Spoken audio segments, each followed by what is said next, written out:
검경 수사권 조정 등으로 권한이 커진 경찰을 통제하기 위해서 행정안전부 경찰제도 개선 자문위원회가 마련한 권고안이 내일 발표됩니다. 경찰 내부 반발이 고조되는 가운데 김창룡 경찰청장도 경찰의 중립성 등을 언급하면서 거듭 반대 의사를 밝혔습니다.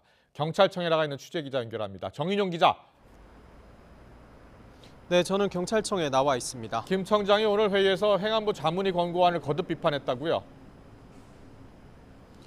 네, 김창룡 경찰청장은 오늘 1일 회의에서 자문위 권고안이 기존의 경찰법 정신을 충분히 담아내지 못하고 있다고 비판했습니다. 지난 박종철 고문치사 사건 등을 계기로 1991년 경찰의 독립성을 보장하기 위해 마련된 게 경찰법인데 다시 과거 어두운 시절로 돌아갈 수 있다는 우려 때문입니다. 또 김 청장은 권고안이 발표되면 각 지휘부 등이 관련 문제점과 경찰의 입장을 적극적으로 주변에 알려야 한다고도 당부한 것으로 알려졌습니다. 행정안전부는 검경 수사권 조정으로 검찰의 직접 수사 범위가 축소되면서 상대적으로 권한이 커지는 경찰에 대한 통제가 필요하다며 지난달 자문위원회를 구성했는데요. 자문위 권고안에는 행안부 내 조직을 신설해 경찰 인사 업무를 맡도록 하는 등의 내용이 핵심적으로 담긴 것으로 전해졌습니다.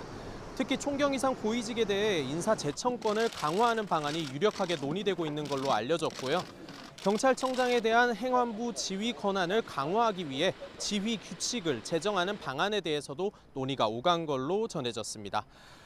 행안부는 여소야대의 국회 상황을 고려해 법률을 건드리지 않고 시행규칙을 개정해 경찰 통제를 추진하겠다는 구상인데요. 경찰의 반발이 워낙 크다 보니 실제 권고안에는 애초 예상보다는 통제 수위가 조금 낮은 내용이 담길 것이란 관측도 나오고 있습니다.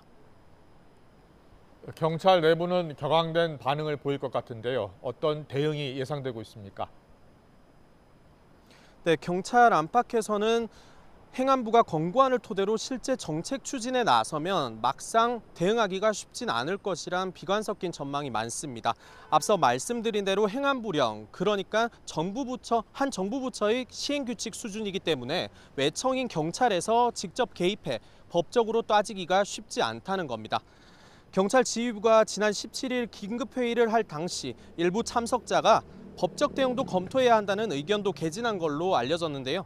경찰은 우선 최종 권고안에 대해 사안별로 경찰 측 입장을 담아 재논의를 촉구하는 방식으로 대응할 계획입니다.